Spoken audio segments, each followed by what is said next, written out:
Assalamu alaikum, dear students and my dear viewers. Today's my topic name is article. আজকে যে আর্টিকেলের 11টা নিয়ম পড়াবো একদম এক্সেপশনাল মানে ব্যতিক্রম। আমরা 11টা উদাহরণ দিব এবং এই 11টার উদাহরণ ব্যতিক্রম ধরনের উদাহরণ আজকে আমরা দেখব যে কী ধরনের ব্যতিক্রম। আসলে আমরা লিখেছি English. English is an international language. আমরা কিন্তু ইংলিশ এখানে ভাওয়েল আছে, আমরা বলতে পারি। আমরা যখন পড়েছিলাম যে A E I O U vowel হলে আমরা অ্যান ব্যবহার করি। হ্যাঁ, কিন্তু আমরা কিন্তু এখানে অ্যান ব্যবহার করতে পারবো না। কেন? যে English is an international language. এই ল্যাঙ্গুয়েজ এখানে ইংলিশ শব্দটা ভাষা ব্যবহার করা হয়েছে। ইংলিশ মানে এখানে ভাষা বোঝানো হয়েছে যে ইংরেজি হয় একটি আন্তর্জাতিক ভাষা। কি? ইংরেজি একটি আন্তর্জাতিক ভাষা।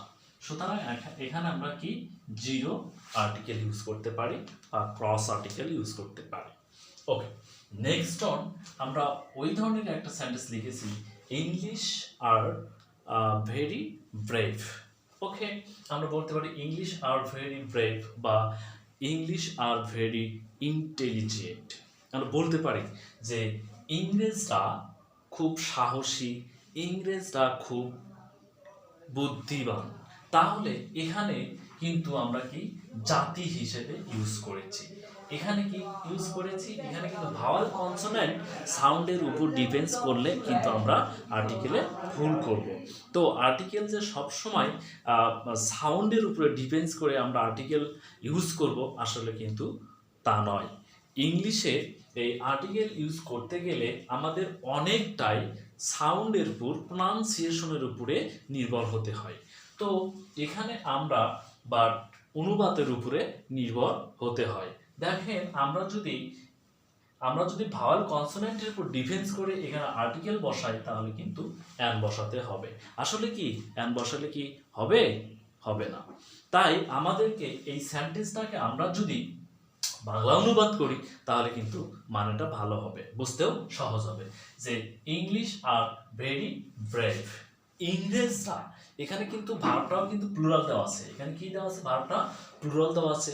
তাই আমরা বলতে পারি যে ইংরেজরা খুব সাহসী, ইংরেজরা ইন্টেলিজেন্ট। যদি বলি যে দা, এখানে আমরা কি জাতি হিসেবে, সেই জন্য কিন্তু আমরা এখানে দা আর্টিকেল ইউজ করতে পারি। কমন নাউন হিসেবে ব্যবহার করা হয়েছে। এখানে আবার নাম্বার থ্রিতে আবার ইংলিশ আছে। তো আমরা ডিরেক্টলি ভাওয়াল কনসোনেন্টের উপরে যদি ডিপেন্ডস করে বসাই তাহলে কিন্তু এখানে কি হয়ে যাবে? হ্যাঁ, এখানে ঠিক আছে, কারণ আমরা এখানে ম্যানটা বোঝাইছি যে হি ইজ অ্যান। এখানে আমরা অ্যান আর্টিকেল ইউজ করব যে হি ইজ অ্যান ইংলিশ ম্যান। এখানে সে হয় একজন ইংরেজ, তাই না? সে হয় একজন ইংরেজ। এখানে ইংরেজকে বোঝানো হয়েছে, একজন ইংরেজ মানুষকে বোঝানো হয়েছে যে শি ইজ অ্যান ইংরেজ লেডি। সে ইংরেজ ভদ্র মহিলা, সে হয় একজন ইংরেজ ভদ্র মহিলা। এখানে দেওয়া আছে he is an English man, সে একজন ইংরেজ মানুষ। ওকে, 4 নাম্বার আমরা দিয়েছি she can play dash flute. আমরা কিন্তু আর্টিকেলে পড়িয়েছিলাম যে দা প্লাস ইনস্ট্রুমেন্ট। এখন এখানে তাহলে আমরা এটা কিন্তু পেয়ে যাচ্ছি যে কোনো যদি বাঁশি মানে ইনস্ট্রুমেন্ট হয়, যন্ত্রপাতি মানে মিউজিক্যাল ইনস্ট্রুমেন্ট, আমরা এটা লিখতে পারি মিউজিক্যাল ইনস্ট্রুমেন্ট। মিউজিক্যাল ইনস্ট্রুমেন্টের পূর্বে আমরা দা আর্টিকেল ইউজ করতে পারি। তাহলে যেহেতু এটা একটা মিউজিক্যাল ইনস্ট্রুমেন্ট ফ্লুট, তো সেক্ষেত্রে আমরা কিন্তু এখানে দা আর্টিকেল ইউজ করতে পারি। এখানে কি ইউজ করতে পারি? দা আর্টিকেল ইউজ করতে পারি। মানে she can play the flute, তাই না? She can play the flute. এখানে আমরা দা আর্টিকেল ইউজ করতে পারি বিকজ মিউজিক্যাল ইনস্ট্রুমেন্টের পূর্বে আমরা দা আর্টিকেল ইউজ করতে পারি। এখন 5 নম্বরের উদাহরণ, এই ফ্লুট আর এই ফ্লুট কিন্তু সেম সেম, কোনো স্পেলিংয়ে কোনো ডিফারেন্ট নাই। কোনো ডিফারেন্ট আছে? নো, কোনো ডিফারেন্ট নাই, বাট এখানে ইউজে ডিফারেন্ট আছে। আমরা কি এখানে দা ইউজ করতে পারবো না? এখানে কিন্তু অনেক সময় প্লের পরে কিন্তু অনও বসে, প্লের পরে কি বসে? অনও বসে। কিন্তু এইটা কখন অন বসে? এটা আমরা যখন গ্রুপ ভার্ব পড়ি, গ্রুপ ভার্ব, এই যে গ্রুপ ভার্বের ক্ষেত্রে আমরা কি প্লে ওয়ান হয়, হ্যাঁ।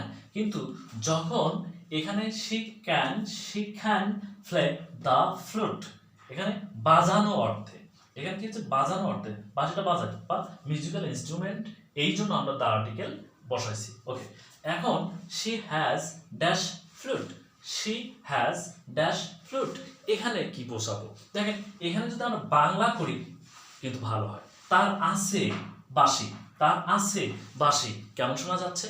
যদি আমরা বলি যে শি বা হি হ্যাজ আ ফ্লুট, তার একটি বাঁশি আছে, তাহলে কিন্তু সুন্দর হয় যে তার আছে একটি বাঁশি, তার একটি বাঁশি আছে, কি সুন্দর শোনা যাচ্ছে। আর আমরা যদি বলি তার আছে বাঁশি, কেমন হলো? তার আছে বাঁশি। তাহলে আমরা যদি এখানে এ ব্যবহার করি তাহলে কিন্তু সুন্দর হয়ে যাচ্ছে, শি হ্যাজ আ ফ্লুট, তার একটি বাঁশি আছে। এখানে ফ্লুট, এখানে ফ্লুট, কিন্তু আমরা কিন্তু কি এখানে দা বসালাম, এখানে কিন্তু অ্যান বসালাম। এটাই হলো পার্থক্য, যে she can play the flute, এখানে আমরা দা ব্যবহার করেছি।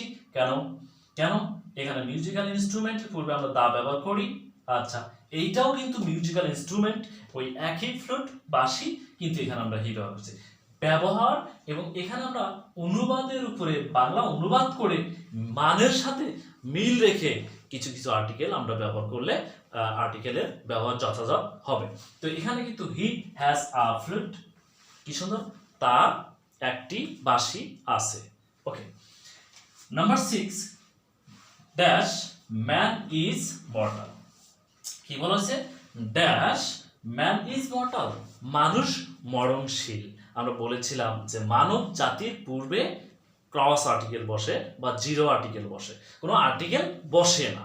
যদি মানব জাতি হয়, মানুষ মরণশীল, এখানে কি একজনকে বোঝানো হয়েছে? না, গোটা পৃথিবীর মানুষকে বোঝানো হয়েছে, গোটা পৃথিবীর মানুষকে বোঝানো হয়েছে। আমাকে, আপনাকে, তাকে বোঝানো হয়নি, সবাইকে বোঝানো হয়েছে। মানব জাতি, যে মানব জাতির পূর্বে আমরা আর্টিকেল ব্যবহার করতে পারি না, সেক্ষেত্রে আমরা ক্রস আর্টিকেল ব্যবহার করছি, যে জিরো আর্টিকেল ইউজ করেছি, যে man is mortal. Okay, next on, আমরা এই ম্যানটাকে এখানে ব্যবহার করেছি, এখানেও ব্যবহার করেছি। I know dash man who came yesterday, কি বলেছে? I know dash man who came yesterday। এখন এখানে কি বসবে? এখন দেখেন এখানে আপনি বাংলা অনুবাদ করেন কি হয়? এখানে তো এখন ম্যান পাইলাম মানব জাতি হয়ে গেল না, এবং ম্যান পাইলাম আর ক্রস আর্টিকেল বসাবো না, হবে না। এটাকে আমরা বাংলা অনুবাদ করি, I know the man। আমরা এইটুকু করি যে হু কেম ইয়েস্টারডে, যে গতকাল এসেছিল, আমি তাকে চিনি, আমি লোকটাকে চিনি, সে আমার পূর্ব থেকে পরিচিত, সে আমার পূর্ব থেকে পরিচিত। তাহলে কি লোকটা নির্দিষ্ট হয়ে গেছে? সে আমার পূর্ব থেকে পরিচিত, যে লোকটা এখানে এসেছিল তাকে আমি চিনি, তার মানে সে আমার পূর্ব থেকে পরিচিত, তার ডিফিনিট হয়ে গেছে। সেই জন্য আমরা দি আর্টিকেল, এখানে দা আর্টিকেল ইউজ করতে পারি। আই নো দ্য ম্যান, কি বলেছে? I know the man who came yesterday. Okay, I know the man who came yesterday, মানে যে গতকাল এসেছিল তাকে আমি চিনি। Okay, next one, number 8, the man speaks, বলেছে কি? The man speaks dash English like dash English. এখন বলছে দ্য ম্যান স্পিক্স ইংলিশ, লোকটি ইংরেজি বলে। লোকটি কি বলে? ইংরেজি বলে। তাহলে ইংরেজ, এখানে ইংলিশটা কি? এখানে ইংলিশটা ল্যাঙ্গুয়েজ, এখানে ইংলিশটা ভাষা। তো আমরা আগেই জানি যে ভাষার পূর্বে আর্টিকেল বসে না, তাহলে এখানে আমরা কিন্তু ক্রস আর্টিকেল বসাবো। The man speaks English, the man speaks English, লোকটা ইংরেজিতে কথা বলে, ড্যাশ লাইক, হ্যাঁ English like dash English, dash English. এখন এখানে হলো কথা যে এখানে কি বোঝাইছে, এখানে আবার ইংরেজ জাতিকে বোঝানো হয়েছে যে ইংরেজদের মতো সে ইংরেজিতে কথা বলে, তাহলে এখানে কিন্তু আমরা দ্য আর্টিকেল ব্যবহার করতে পারবো। কি বলেছে, the man speaks English like the English, সে ইংরেজদের মতো, কি এটা কি ইংরেজদের মতো, কি বলেছে এটা কিন্তু হবে ইংরেজদের মতো, তাই না, ইংরেজদের মতো, সে ইংরেজদের মতো করে লোকটি কথা বলে। The man speaks English like the ইংরেজ। ওকে, নাম্বার 9 আমরা কি পড়বো, this is university of Dhaka. বলছে কি, this is university of Dhaka.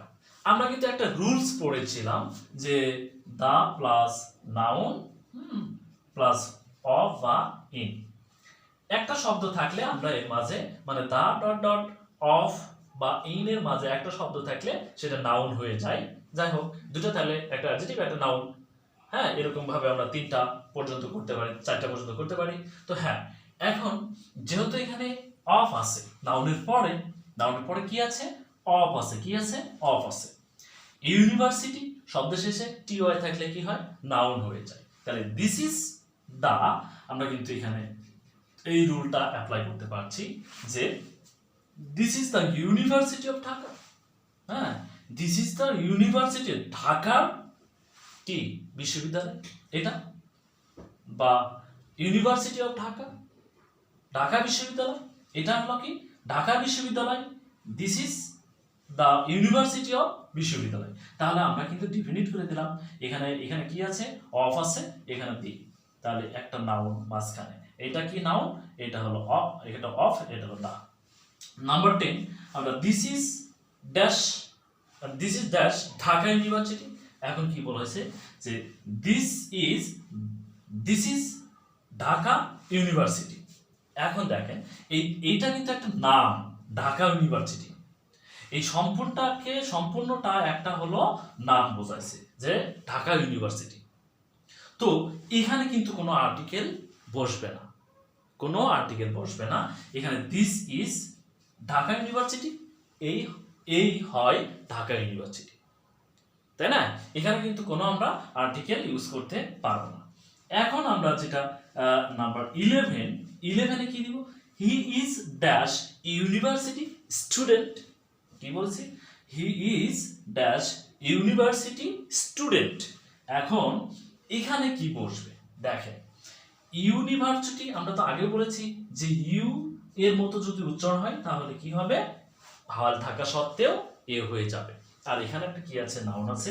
আর আমরা কিন্তু জানি যে দুইটা নাউন পাশাপাশি বসলে একটা অ্যাডজেক্টিভ হয় আর একটা নাউন হয়ে যায়। তাহলে স্টুডেন্টটা হলো নাউন আর এটা হলো অ্যাডজেক্টিভ। ওকে, তাহলে he is a university student. এখানে কিন্তু এ হয়ে গেল যে সে একজন ইউনিভার্সিটি স্টুডেন্ট, বিশ্ববিদ্যালয়ের ছাত্র, সে একজন বিশ্ববিদ্যালয়ের ছাত্র।